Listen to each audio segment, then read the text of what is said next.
Bonjour à toutes et tous. Aujourd'hui, nous allons explorer ensemble un sujet très actuel, qui suscite de forts débats et divise fortement les opinions. Le revenu de base garanti par le gouvernement. Qu'est-ce que c'est? Pourquoi certains y voient une solution d'avenir alors que d'autres s'interrogent sur ses conséquences? Je vous emmène dans un tour complet, clair et accessible, pour comprendre tous les aspects de ce dispositif. C'est parti. Qu'est-ce que le revenu de base garanti? Le revenu de base garanti, que l'on appelle aussi souvent allocation universelle, est un dispositif social original. Son principe est simple et révolutionnaire. Verser à chaque individu, sans condition et sans contrepartie, une somme d'argent régulière destinée à assurer un niveau de vie minimal et décent. Il y a deux caractéristiques essentielles à ce système. La première, c'est l'universalité. Ce revenu serait versé à tout le monde, indépendamment de l'âge, des revenus ou du statut social. La deuxième, c'est l'individualisation. Chaque personne, et non chaque foyer, recevrait la même somme. L'idée derrière ce revenu est d'offrir une véritable sécurité financière à chacun, en supprimant la complexité et la stigmatisation des aides sociales conditionnelles. Avec ce filet de protection, les individus pourraient vivre sans la peur systématique de perdre leur emploi ou de ne pas pouvoir subvenir à leurs besoins essentiels. Les enjeux fondamentaux. Alors pourquoi un tel concept attire-t-il autant l'attention? Les enjeux à l'origine du revenu de base sont multiples. D'abord, il y a la simplification du système social. Ce dispositif pourrait remplacer plusieurs aides existantes qui sont souvent complexes et coûteuses à gérer. Cette simplification allégerait la bureaucratie et faciliterait l'accès aux droits. Ensuite, il vise une lutte efficace contre la pauvreté. Garantir un revenu minimum à tous permettrait de réduire radicalement l'extrême précarité. Il y a aussi un enjeu lié au rapport au travail. Le revenu de base donnerait la liberté de ne plus travailler uniquement par nécessité économique, ouvrant la voie à plus de créativité, d'innovation et un meilleur équilibre de vie. Enfin, des impacts positifs sont envisagés sur la société et l'économie, comme la stimulation de l'innovation, la formation ou l'engagement associatif et bénévole.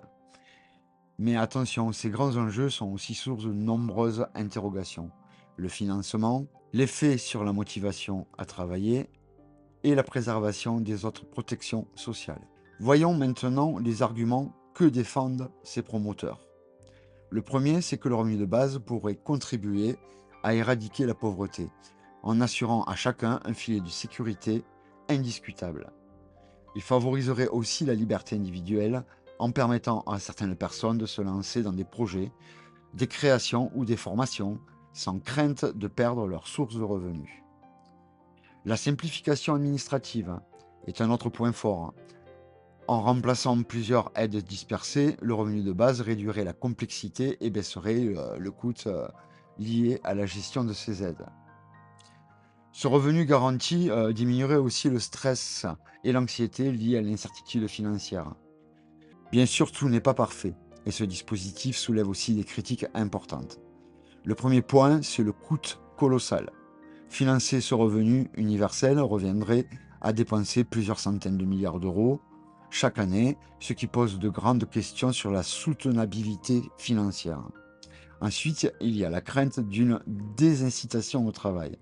Certains pensent que recevoir un revenu sans condition pourrait réduire l'envie ou la nécessité de travailler.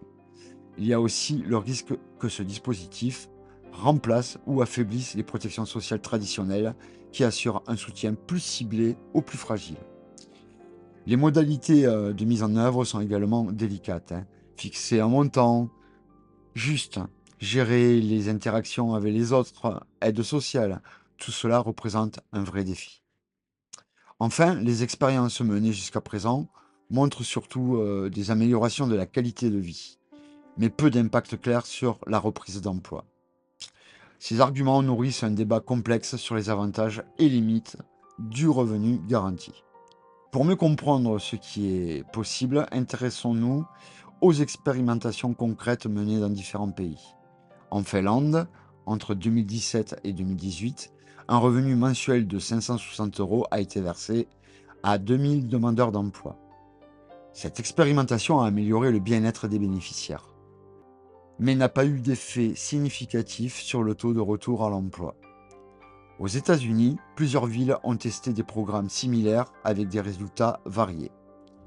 En Afrique, des expériences en Namibie ont montré des effets positifs sur la santé et la scolarisation des enfants. Partout, ces projets citoyens et locaux montrent que le revenu de base améliore la qualité de vie, même si son efficacité générale dépend du contexte et des modalités précises. Maintenant, parlons de notre pays, la France. À ce jour, aucune généralisation du revenu de base n'a encore été mise en place à grande échelle. Cependant, des initiatives associatives comme Mon revenu de base mènent des expérimentations ciblées. Plusieurs départements envisagent de tester différentes formules pour mieux comprendre les effets dans des contextes variés. Un rapport sénatorial récent de 2024 recommande une phase d'expérimentation approfondie avant toute adoption.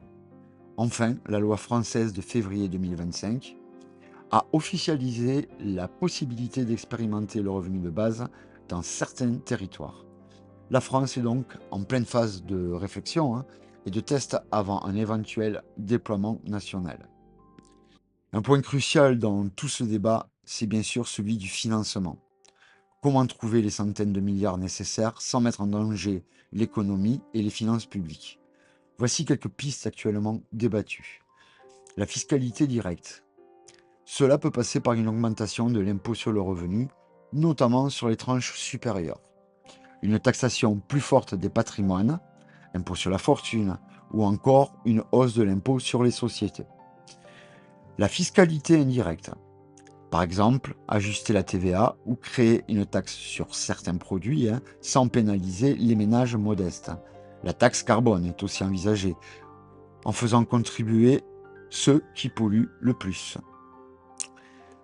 La révision des aides sociales. Une partie des aides actuelles pourrait être fusionnée ou remplacée par le revenu de base, ce qui simplifierait et réduirait certaines dépenses publiques. La taxation des robots et de l'automatisation. Avec l'intelligence artificielle qui remplace certains emplois, certains proposent de taxer ces gains de productivité pour financer le revenu de base. La création monétaire, une option plus controversée qui consiste à créer de la monnaie pour financer ce revenu, une méthode qui peut poser des risques inflationnistes. La contribution sociale généralisée, une réforme des contributions sociales qui pourrait aussi participer au financement. Chaque piste a ses avantages et ses défis. Le montage financier retenu devra trouver un équilibre entre efficacité économique et justice sociale, condition sine qua non à l'acceptation politique. Pour conclure, le revenu de base garanti par le gouvernement est une idée puissante, porteuse d'une transformation sociale profonde.